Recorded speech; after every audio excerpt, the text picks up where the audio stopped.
wanted it to be kind of almost like cosmic, like to really be about some of the brass tacks of what it is to be human, and obviously that's a really high bar.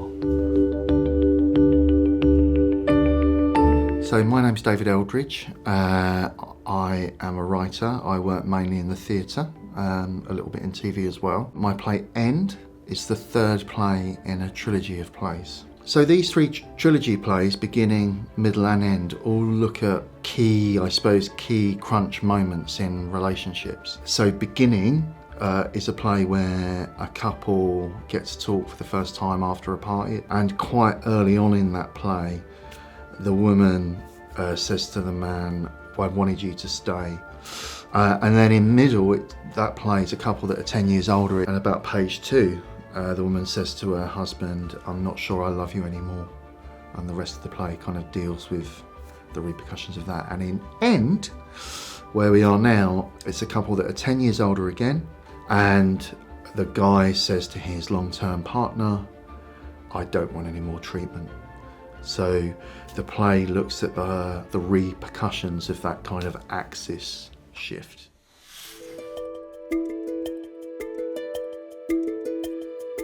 So I think I've kind of always written quite a lot, was really good at English language and creative writing at school. So it's only really when I got into the sixth form and I started to do this GCSE in drama that our drama teacher started to do improvisations with us, which I'd never done before.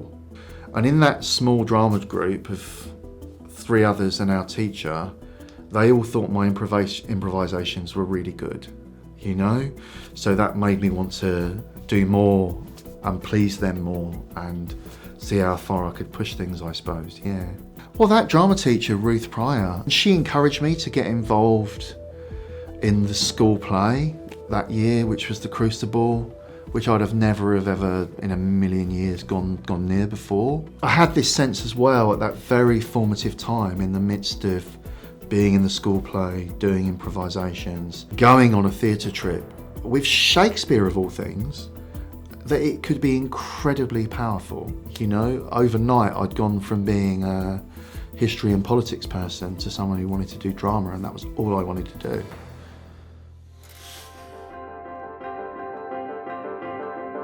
There was a kind of a lot of thought around theatre at the time, was if you didn't break the fourth wall, it wasn't theatre. I'd always sort of felt that it was really important not to get involved with any of that nonsense. And what I felt actually was that if you can do a play that is all one single action, then actually that's a very, very pure form of theatre. In Mike Alfred's terms, that's a shared experience, a very pure form of shared experience. And I think beginning a bit came out of that, this idea that, that it would be great to make a naturalistic play. The point at which it became something bigger was on the 3rd preview of Beginning. So I was sitting in the Dorfman Circle with my notepad, and then as I kind of imagined what was going on the stage, instead of seeing the characters in Beginning, Danny and Laura, and anticipating them, I just imagined a couple that were 10 years older and that had been together for a long time. And I did imagine the woman saying to the man, "I'm not sure I love you anymore." And I remember thinking, oh, fuck, okay, middle. I didn't tell anyone. I didn't even tell my wife. And I think partly that was because I wanted to be sure, but also partly I was sensible enough to know that there was no point writing middle unless I had an idea for end. And I also knew that I didn't want to just do a trilogy just because I could, that I wanted the larger gesture to feel like it had some meaning of some kind, that you can appreciate these works individually, but if you put them together, then it might work a bit like a triptych in modern art. So I couldn't, so that was all quite quickly bubbling away, but it took quite a long time, like 18 months, to just have an idea for End. And then when I had an idea for End, I was like, oh, thank God. I can just write the other one now, thank God. I knew that End, and that was part of the difficulty of it, was that I didn't want to write a deathbed play with End, because the other 2 plays are so full of life, and I wanted End to be full of life. So it just took a while to find the right starting place, which for me in the play is I don't want any more treatment, you know? And for a couple, for it to be about not how you die in a way, but how you live the rest of your life, and actually in a marriage who that belongs to. Favourite moment in End isn't a line of dialogue, actually, it's an action, and it's an action that I wrote, where Alfie, played by Clive Owen, hears some news from his wife that he finds really totally devastating, and he lets his walking stick fall, and it kind of hits the floor with a little bit of a clatter. When I watched that in the theatre, it is a devastating moment, and you can feel the ripple of it.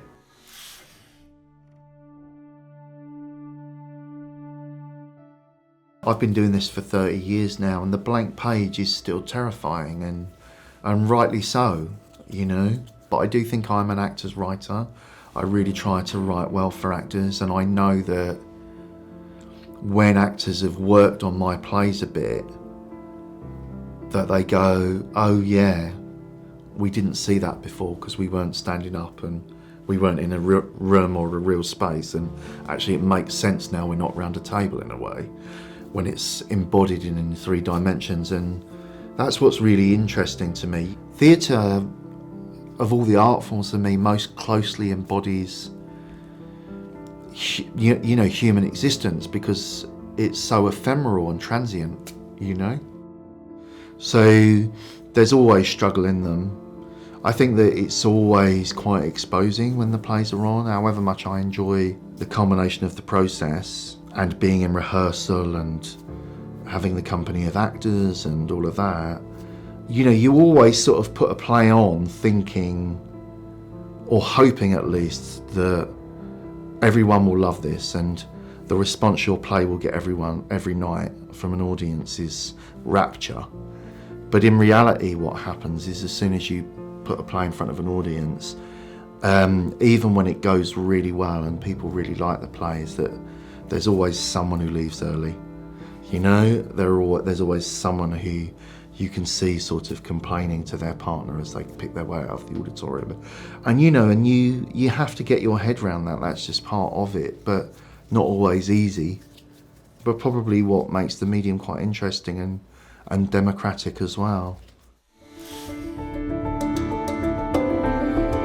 I mean, I'm a part-time lecturer at Birkbeck, and so this has been part of my life year in, year out for the last sort of 13 years or something, is students saying, but I don't know what to write about, I haven't got any ideas. And I always sort of say, okay, what do you know that you have never told someone? So something either that's happened to you or that you've done, or something that you know about someone else, or something that someone else has done. So for some reason, usually quite a good reason, you've kept that secret private. Write that. Everyone has those things that they know immediately, and you can normally read it on someone's face before they've even replied that they've thought about something that they've never told anyone. There's something as well about telling a secret, about being unburdened, which is great. Like, we all know that feeling as well of having to keep something to oneself, and then when you have the opportunity to finally come out with it, it's very liberating. So yeah, that's what I do. Certainly, I think when I was maybe in my 20s and early 30s, whenever I did things because I thought that I might make some money, they went really badly. And whenever I've done things just because I've tried to write to the best of my ability, or because I believe in it, sometimes madly, but I believe in it, those things have gone much better. So it's quite hard advice, I think, probably as a new writer to hear, because I think as a new writer, you're kind of like, what's the one thing I do which unlocks everything? And there isn't anything. It's just writing well, you know? That's the most important thing that anyone that's aspiring or starting out can do, is write to the best of their ability, write the best thing you bloody can. I wish someone had told me that, you know, and I wish on occasion when people did try to say that to me that I'd listened.